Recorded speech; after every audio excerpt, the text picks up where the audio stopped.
அஸ்ஸலாமு அலைக்கும். இன்றைக்கி வாங்க ஒரு சூப் வைக்கிற ஐட்டம்ஸு உங்களுக்கு நான் காமிக்கிறேன். இங்கே பாருங்க, நான் ஒரு கை முடக்கத்தான் கீரை எடுத்துருக்குறேன். எங்கள் வீட்டில் பஹ்ரைனில் இருக்குது. இது இந்த காங்கும் கீரை, சரிங்களா? இது கொஞ்சோண்டு பொன்னாங்கண்ணி, சிவப்பு பொன்னாங்கண்ணி. இது கொஞ்சம் முருங்கை இலை.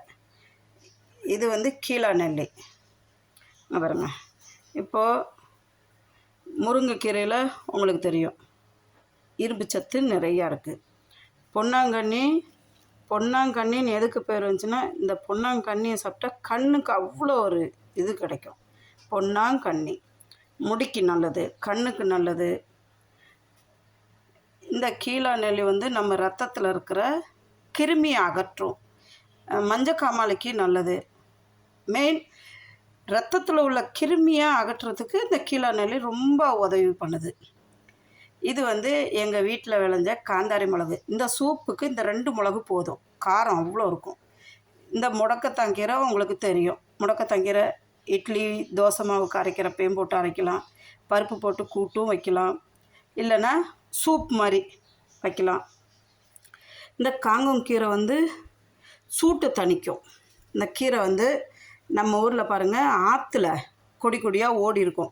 ஒரு மாதிரி இந்த பழைய காலத்து மைக் இருக்குது தெரியுமா, அது மாதிரி இருக்கும். பூவோட இது ஒரு மாதிரி இந்த கலரில் இருக்கும். பூவு ஒரு ரோஸ் கலராக ஒரு ஆரஞ்சு கலரு மிக்ஸ் மாதிரி இப்படி ஒத்த பூவாக இருக்கும். தண்ணியில் பார்த்தா ஒரு கொடி கொடியாக ஓடும்.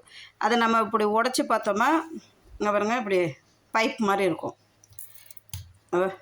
உள்ளுக்கு ஹோல் மாதிரி இருக்கும்.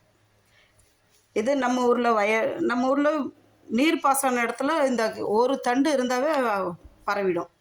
இதை இன்றைக்கி உங்களுக்கு நான் சூப் வச்சுட்டு காமிக்கிறேன் இன்ஷா அல்லாஹ். இது அவ்வளவும் நல்லது உடம்புக்கு.